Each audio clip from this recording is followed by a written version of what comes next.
धक धक धक धक खपर जरत हे ओ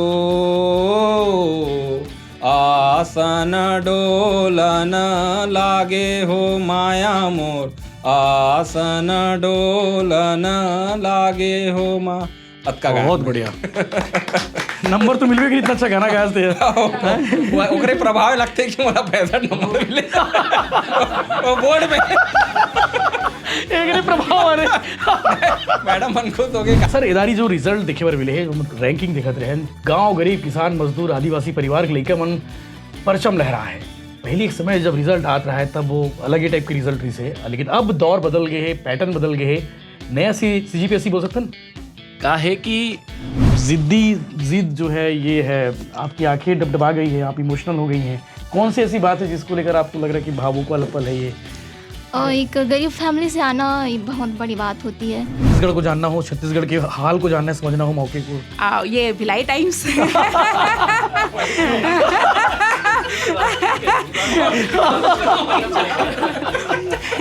नहीं मैं पूछना चाह रहा था देखना चाह रहा था नहीं सर आप लोग हमारा कोई योगदान है भी कि नहीं आप लोग की पढ़ाई में एक समय वो बेहतर दौर आपके उस साइकिल में टकराएगा बस उस निरंतरता को बरकरार रखिए और दूसरी बात आंसर राइटिंग नहीं करोगे इन डेप्थ एनालिसिस नहीं करोगे फैक्चुअल पढ़ने की कोशिश करोगे तो मैं आपको एकदम स्पष्ट भाषा में कहता हूँ सीजीपीएससी आपके लिए नहीं है हमारे छत्तीसगढ़ के गाना जसगीत की ना यही क्वालिटी है कि अच्छा आदमी मतलब भाते और बताओ कि सीजीपीएससी के इंटरव्यू में अगर कोई जसगीत गवाते तो अपन आप में बड़ी बात है कि हमारे कल्चर के प्रति लोगों मन कितना अवेयर है कितना जानते हैं अपन हॉबी लिख रही से जसगीत तो गाना गायल भी पड़ी से तो ध्यान रखो जे हॉबी लिखो जो आपको मालूम है वही हॉबी लिखना उल्टा पुल्टा मत लिखना सीजीपीएससी के नतीजे जारी हो गए देर रात को और उसके बाद सवाल यही था कि कौन कौन है जिन्होंने क्रैक किया है सीजीपीएससी उनकी कहानी क्या है उनके संघर्ष के दिनों की बात क्या है प्रेरणा क्या है क्योंकि बहुत ज़रूरी है क्योंकि आज की युवा पीढ़ी यही जानना चाहती है कि भैया ये रैंक आया तो आया कैसे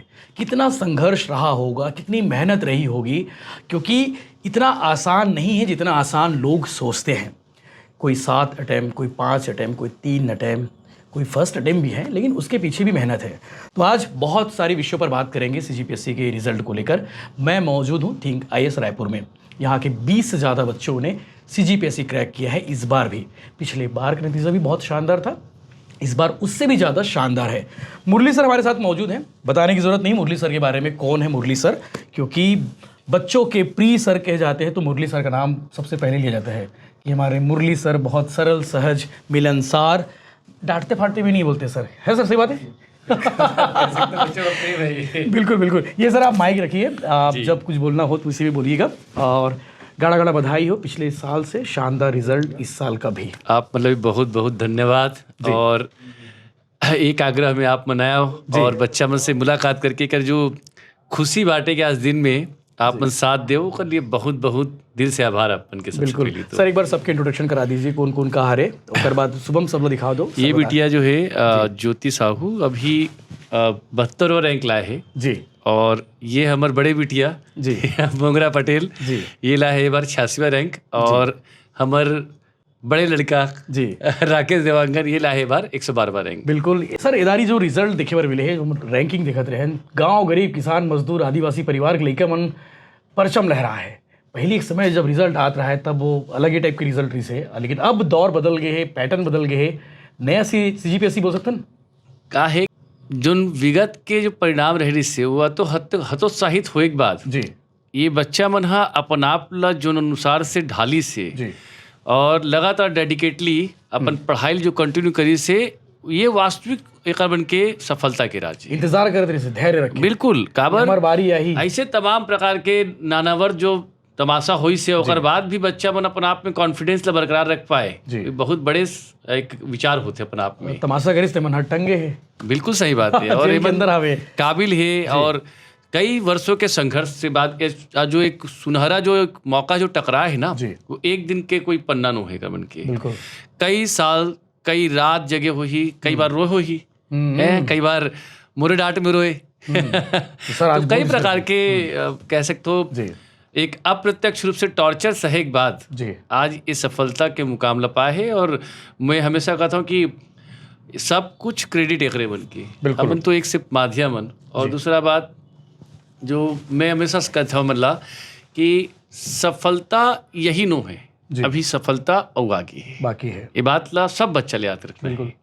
बाकी सर अगर बात करबो की स्ट्रेटेजी के मतलब पिछले बार जो 24 की स्ट्रेटेजी रही से इदारी की स्ट्रेटेजी रही से का अलग रही से जो रिजल्ट बहुत अच्छा रिजल्ट आया आपके थिंक कई बार के जो प्रश्न पत्र देखा ना तो पूरा तरीके से एनालिटिकल प्रश्न पत्र रही से नहीं, वो तो सीजीपीएससी की बात हो गई, आपके कोचिंग की बात कर रहा अच्छा मैं कोचिंग ज्यादा लड़का मन काबर सेलेक्ट ज्यादा हुई से इदारी आपके यहाँ से वो कर बात करो। मोर एक है कि बच्चा मतलब जितना रगड़ सकते हो रगड़ो, हाँ एकदम सीधा कहानी है, रगड़े क्षमता ज्यादा कोई बढ़ेगी। मोटिवेशन नहीं, कोई मोटिवेशन नहीं, कोई प्रकार के कम उनके समय व्यर्थ करे के कोई मोर इच्छा नहीं रहा है। ना मैं टीचर्स डे मनवान हमन हा, ना हमन दिवाली के सेलिब्रेशन करन, ना कुछ नहीं करन। एक एक काम है तो मन पढ़े लाए हो पढ़ाओ, कॉलेज नु है। अभी मन एक जन भी ऐसे लड़का नहीं है जो ये सब टाइम पास चीज में रही सोई रहती तो मैं आज ये साथ में नहीं बैठी होती सब उनके सामने में। और ये विद्यार्थी जीवन के सबसे बड़े मूल मंत्र ही है पढ़ना है बस। कि भाई रोज पढ़ना है, रोज पढ़ना है, तो लिखा दिवाली तो लिखा होली। अब मैं तो कहता हूँ बेरोजगार के ना होली जब है, तक हाथ में रिजल्ट नहीं आ जाए बस आज एक बाद मन आज हो सकता है आज दिवाली मनात हुई। हाँ चेहरा है ना, मुस्कान तो है, मिठाई यही खाओ, है। दिन भर मिठाई खाते, रात से मिठाई खाते। तो थिंक एज के एक सोच है कि जितना ज्यादा बच्चा ला बेहतर तरीके से प्रोवाइड कर सको चीजों ला जी। और दूसरा सबसे बड़ी बात कि इफेक्टिव कंटेंट के साथ आंसर राइटिंग मोर हमेशा यूएसपी रहती है। तुम कहाँ पढ़े हो मोला कोई मतलब नहीं है, कितना इन डेप्थ पढ़े वह मतलब नहीं, कितना अच्छा लिखा था अब कैसे समय पे अपन चीज पूर्ण करत हो, ये जो बच्चा पागे वो कर लिए सफलता आसान है। बिल्कुल। ज्योति जी अब आपन से बात करबो, ज्यादा देर नहीं करन, फटाफट काबर की सर बहुत जन लइका मन नहीं आया ना, कोई सारंगढ़ के है, कोई बिलासपुर के है, धीरे धीरे आवत तो राजनांदगांव खावे अभी क्या है कोंटा कोंटा लइका मन पढ़े लाते पहले कुछ नहीं से हाँ। फिर ओकर बाद अब आगे आई और वही अभी चलत रही लगातार स्वागत माला मिठाई सब चल रही। ज्योति जी आपके बारे में बताओ कि आपकी कौन सा अटेम्प्ट से है? ये मेरा चौथा अटेम्प्ट था जी। मेंस का तीसरा अटेम्प्ट था। मेंस का तीसरा हाँ। और चौथा वो था ओवरऑल हाँ अटेम्प्ट। ओवरऑल चौथा और इंटरव्यू पहला था। पहला इंटरव्यू था। हाँ। पहले इंटरव्यू क्रैक हो गया। हाँ बड़े सौभाग्यवान हैं, बड़े खुशकिस्मत हैं, मतलब कि पहला इंटरव्यू गए और पहला इंटरव्यू क्रैक हो गया। क्या क्या सवाल पूछा गया था पहली बार आपसे वहाँ अंदर? मुझसे मेरी हॉबी थी, मेरी हॉबी है मोटिवेशनल मूवी देखना। तो उन्होंने पूछा था कि कौन सी मूवी है जो आपको प्रभावित की है, तो मैंने जय भीम कहा।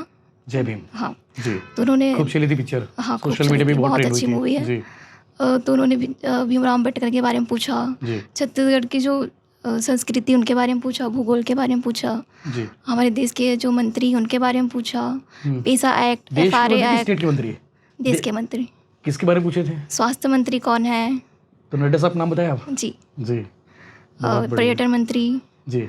और जो आदिवासियों के लिए जो कार्य हो रहा है उनके बारे में पूछा गया। और जैसे पेशा एक्ट है, FRA एक्ट है, प्रधानमंत्री जनमन योजना, इन सब के बारे में पूछा गया और मैंने जवाब भी दिया। बहुत बड़े। अभी हाल फिलहाल के कुछ एकदम ट्रेंडिंग सवाल, मतलब आज इंटरव्यू दे रही हैं और कल के कोई विषय को भी पूछा जा सकता है क्या वो इंटरव्यू में? मुझसे तो नहीं पूछा गया जी पर हाँ एक क्वेश्चन था जो हाँ ज्ञानपीठ पुरस्कार मिला है श्री विनोद कुमार शुक्ला शुक्ला, साहब को, जी। हाँ उनको पूछा गया कि किसको राष्ट्रीय स्तर पर पुरस्कार मिला गया है।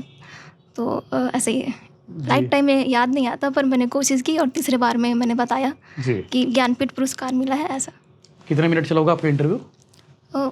ऐसे 20 मिनट तक चला होगा, 20 या 30 मिनट। बिल्कुल। फैमिली की बात करें, कहाँ से आती हैं और परिवार का किस तरह से सपोर्ट रहा, माँ बाप गुरुजन? मैं धमतरी से हूँ, मेरा गांव है पूरी। जी। और मेरे पापा किसान हैं और मेरे यहाँ आधा एकड़ खेत है, उसी में फैमिली चलती है। आधा एकड़ खेत वालों किसान मानते हो आप? लोग बोलते हैं कि भैया कम से कम 5-6 एकड़ हो तो माने किसान बोलते हैं, 10 एकड़ वालों को मंडल बोलते हैं। ठीक है, लेकिन बड़ी बात है आपको पढ़ा लिखा रहे हैं, आप यहाँ लेकर भेजे, बड़ी बात है। अब कल रिजल्ट आया, घर वालों का कैसा रिएक्शन था? मैंने दीदी को बताया, खुशी हो तो मैंने उनको कहा था कि आप घर में बता देना, जब मेरा पोस्ट हो जाएगा तब मैं बात करूंगी।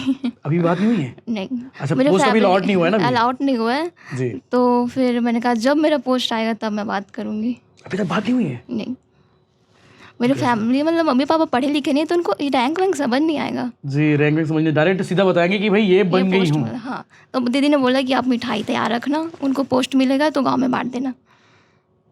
बढ़ गई मिठाई?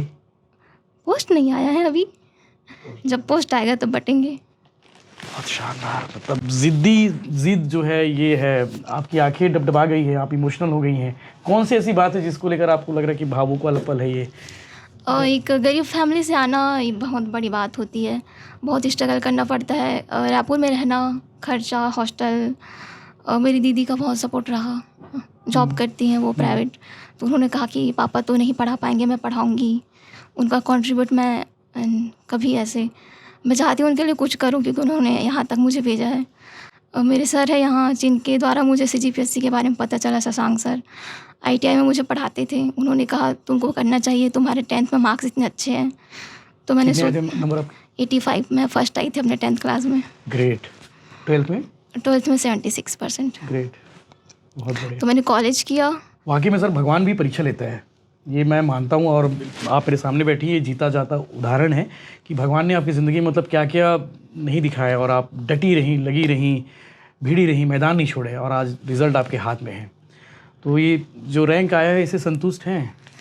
संतुष्ट तो नहीं हूँ, मैं अपना नाम टॉप 10 में ढूंढ रही थी, पर मैं कोशिश करूँगी। आएगा। जिद ही है जो आपको यहाँ तक लेकर आया। तो वो दिन दूर नहीं है जब डिप्टी कलेक्टर के साथ मैं इंटरव्यू करूँ। ज़रूर। बहुत बढ़िया, शानदार। बाकी स्टडी मटेरियल की बात करें, बहुत शॉर्ट में पूछूंगा, स्टडी मटेरियल की कैसे स्टडी तैयार करते थे, नोट्स तैयार करते थे, क्या पढ़ते थे किताब? मैं 2021 तो लॉकडाउन, क्योंकि बहुत पैनाडेमिक, तो ऑनलाइन की थी मैं दिल्ली IAS इंस्टीट्यूट से उस टाइम। तो ऑनलाइन की, और उसके बाद फिर खुद से पढ़ना चालू कर दी। मैं खुद से ही पढ़ी हूँ।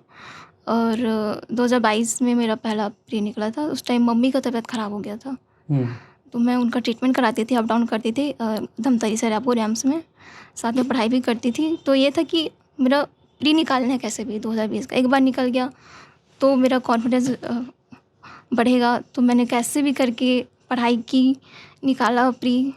उसके बाद मैं कंटिन्यू प्री निकाल के मेंस दिला रही हूँ। और ये मेरा मुरली सर की ऐसी कौन सी बात जो आपको याद आ रही है टिप्स के तौर पे कि सर ने कहा था और पहले ही इंटरव्यू में आप क्रैक कर लिए हैं, वो भी बताइए। मुरली सर से मेरा जो परिचय है वो मॉक इंटरव्यू के द्वारा है। मैं यहाँ ज्वाइन की। इन्होंने कहा था कि कॉन्फिडेंस लो मत करना, जो भी हो, नहीं आता कोई सवाल तो सॉरी बोल दे, पर कॉन्फिडेंस लो मत करना। तो मैंने कॉन्फिडेंस अपना लो नहीं किया, मैंने जो भी पूछा उसका अच्छे से जवाब दिया। जी। लड़के सूट पहन के जाते हैं इंटरव्यू में, टाई वाई लगा के, आप लोग साड़ी ही थे कि सिंपल से सलवार सूट था? साड़ी था। साड़ी था, चलो बहुत बढ़िया। जी, मोंगरा पटेल जी से बात कर लेते हैं। जी मोंगरा जी, गाड़ा गाड़ा बधाई हो आपको भी। Thank you sir. आपसे तो अलग से हम वीडियो में कर ही लिए इंटरव्यू, बहुत सारी चीज़ें पता चल गई है। मुझे इस क्लासरूम का माहौल बताओ, कैसा रहा? ठीक है, इसकी टीम ने कैसे मदद की? मुरली सर ने किस तरह से आपको? सर ने तो बहुत मदद किया है। मैं तो अभी जो मेरा स्ट्रगल था, मेरे स्ट्रगल में जो अभी ये जो किक पॉइंट मिला है अभी मुझे, है ना, ये मैं पूरा श्रेय मुरली सर को देना चाहूंगी। 7वां अटेम्प्ट था? हाँ, 7वां अटेम्प्ट था। 6 बार नहीं अटेम्प्ट में निकला सर से मिले आप? हाँ, 1 महीना बस मुझे सर ने अच्छे से गाइड किया। सिर्फ 1 महीने की मेहनत? हाँ, आंसर राइटिंग पे पूरा मेरे काम किया सर ने। स्पेशल अलग से टाइम देके मेरे लिए हेल्प करते थे। 2-2 घंटा 3-3 घंटा उनकी क्लास रहती थी, फिर भी अपने बिजी शेड्यूल में मेरे लिए टाइम निकालते थे और मेरे आंसर राइटिंग को मॉडिफाई करते थे। तो मैं सर को हमेशा इस चीज़ के लिए मैं आभार रहूँगी आपकी सर। Thank you. बिल्कुल।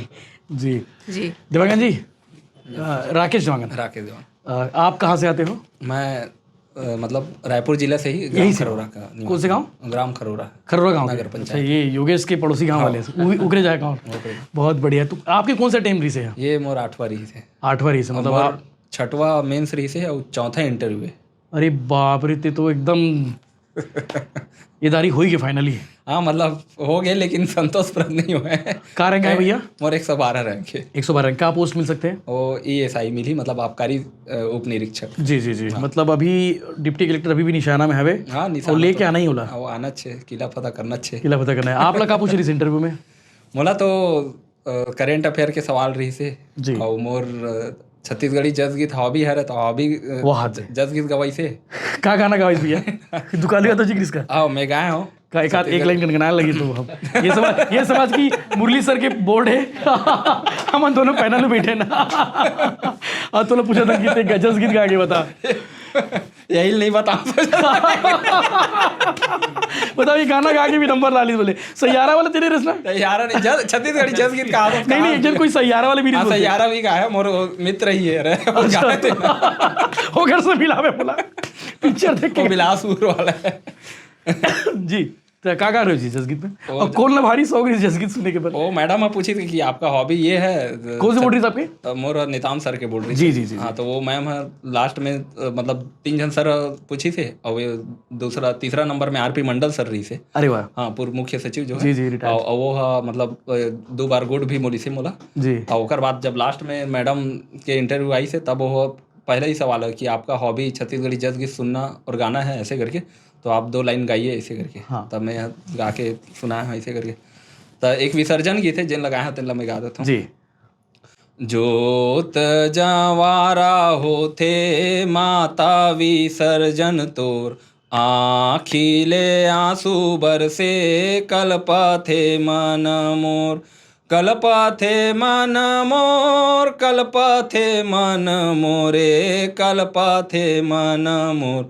जोत जवारा होथे माता विसर्जन तोर, आँखिले आंसू बरसे कल्पथे मन मोर। धक धक धक धक खपर जरत हे ओ, आसन डोलन लागे हो माया मोर, आसन डोलन लागे हो माँ। बहुत बढ़िया नंबर तो मिलवे कि इतना अच्छा गाना गाया थे। ओकरे प्रभाव लगते कि मोला 65 नंबर मिले वो बोर्ड में। एक प्रभाव अरे मैडम मन खुश हो गए का बार वो बोर्ड ऐसे एक से माने नंबर मिले या फिर एक से कट गए? नहीं, ओकर से मिले ऐसे करके का बार खुश हो गए। और इसने माहौल रीज हुई गाना कंप्लीट करने के बाद वहाँ बहुत शांत माहौल है, तो वो बाहर में जो है बैठे रीस ना वो 16 जन हाँ। वहां तक आवाज गूंजत कहाँ हो गए अंदर की तो कोई गावत कहाँ चुटकुला सुना दी इसमें? कोनो वहाँ के मन गावत का ऐसे करके। लेकिन मोर 2-3 जन पहचान के दोस्त रही से तेन मन जानत रही से तब वो मन जान के कि राखे मैं गावत हूँ ऐसे। नहीं बहुत बढ़िया। ये देखो हमारे छत्तीसगढ़ के गाना जसगीत के ना यही क्वालिटी है कि अच्छा अच्छा आदमी मतलब भाते। और बताओ कि CGPSC के इंटरव्यू में अगर कोई जसगीत गवाते तो अपन आप में बड़ी बात है कि हमारे कल्चर के प्रति लोगन मन कितना अवेयर है, कितना जानते हैं। अपन हॉबी लिख रही से जसगीत तो गाना गाल भी पड़ी से, तो ध्यान रखो जे हॉबी लिखो जो आपने मालूम है वही हॉबी लिखना, उल्टा पुल्टा मत लिखना। ऐसे हॉबी लिख दे जेकर बारे में तोला पता ही नहीं है। हाँ। तब पूरा इंटरव्यू तुरंते खराब हो गया। स्कूल के स्लैम बुक जैसे एक बार इसने हो रही से UPSC में कहा है कि एक जन लड़का कहीं से गार्डनिंग करना थी। तो बोला चेयरपर्सन ने पकड़ के गार्डन लेके चल, अरे वाह, अब फुल छाट के बता। एक से अच्छा प्रैक्टिकल कुछ नहीं हो सके, एक से अच्छा कुछ नहीं हो सके। तो काहे वो पर खराब हो जी। अभी राकेश से अब वो हॉबी सत्य घटना की इसने बताया तो आप? हाँ? सत्य घटना की इसने बताया तो आप?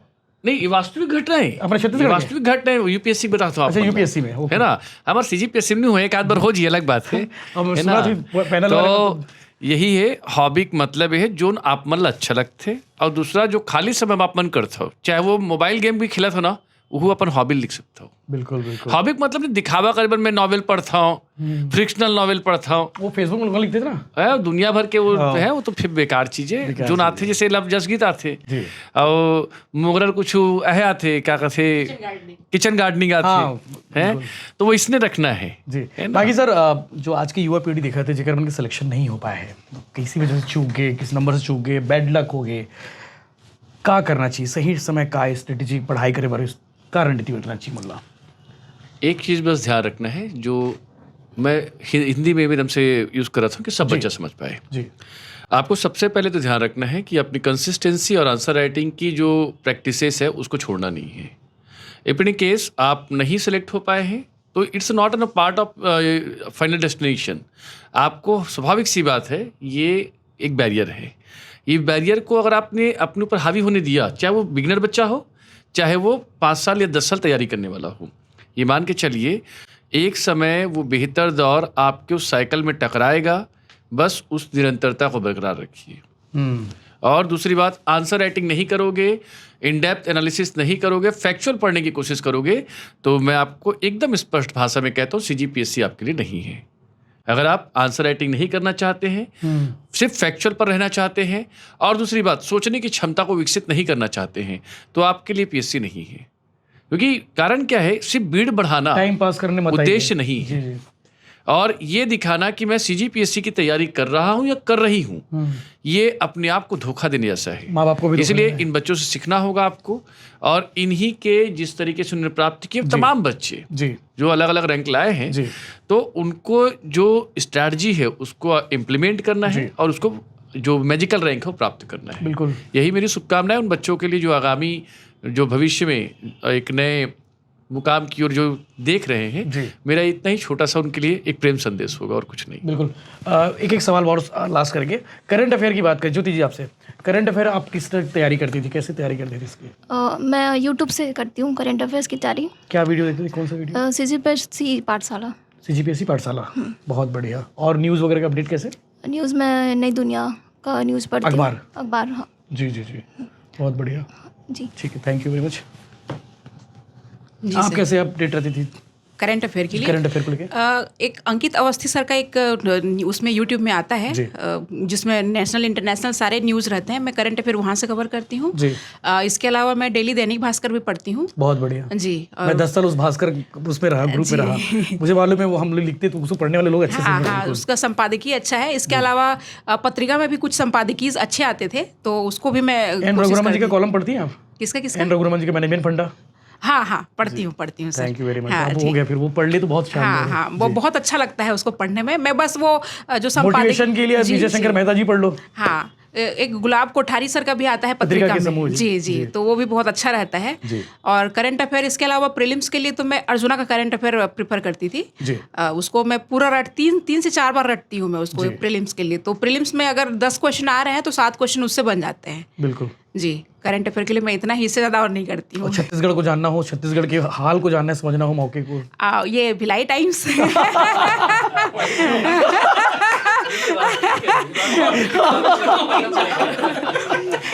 नहीं मैं पूछना चाह रहा था, देखना चाह रहा था। नहीं सर, आप लोग हमारा कोई योगदान है भी कि नहीं आप लोग की पढ़ाई में? आप लोगों का ग्राउंड रिपोर्टिंग मतलब माशाअल्लाह सर, मैं इस लेवल का कभी मैं डेडिकेशन नहीं देखी हूँ किसी से। पानी में इतना डूब के भिलाई में जब आप कर रहे थे और उसके साथ आपने वो देसी, आपके सामने जिंदा बैठा हूं मैं। हाँ, वो देसी कुत्ते को भी बचा रहे थे आप, जो डॉगी था। मैंने देखा, मैं बोली मानवता अभी भी जिंदा है भाई। हमारे जैसे लोग जिंदा है तो सब कुछ जिंदा है, कोई दिक्कत नहीं है। ठीक है सर। जी भैया, आप कैसे तैयारी रखते हैं, आप कैसे अपडेट रखते हैं चीज़ों को छत्तीसगढ़ के हाल पे? मैं तो न्यूज़पेपर पर ज़्यादा भरोसा। कौन सा अखबार पढ़ते हो? वो नई दुनिया है मेरा। नई दुनिया? हाँ, पिछले कई सालों से मैं नई दुनिया पे ही ऐसे करके। और एडिटोरियल एनालिसिस में, जैसे अगर राष्ट्रीय स्तर पर देखना है तो जनसत्ता का एडिटोरियल मैं PDF पढ़ते हो क्या? कॉपी आती नहीं होगी? हाँ, PDF उसका ऐसे करके। और अगर एनालिसिस करना है तो मैं सुमित रेवारी सर का वनली IAS का मैं बहुत दिनों से फॉलो कर रहा हूँ। उनका मुझे बहुत मतलब विचारों को खोलने में बहुत योगदान है उनका। जी।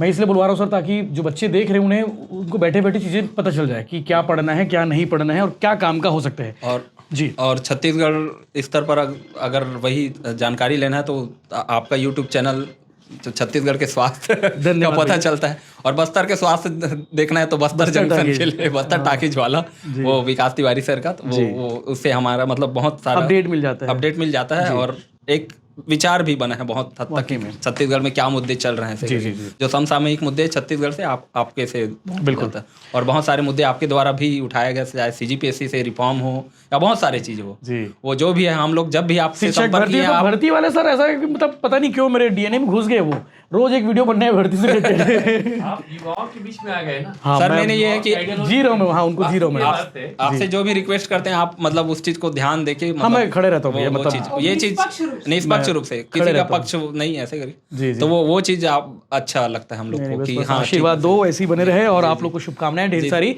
अगली बार हमारी जब मुलाकात हो तो हम 3 डिप्टी कलेक्टर सर 20 जो बाहर अभी हैं जो नहीं आए उनके साथ भी बैठेंगे, तो आप सबको शुभकामनाएं ढेर सारी, बधाइयाँ। Thank you sir. और मुरली सर को भी ढेर सारी शुभकामनाएं, बधाइयाँ। थिंक IAS ऐसे ही ग्रो करते रहे और इस साल 20, आने वाले साल में जब मिले तो 40 बच्चों के साथ बैठे हम। शुभकामनाएं सर आपको। जय हिंद, जय जवाहर, जय छत्तीसगढ़।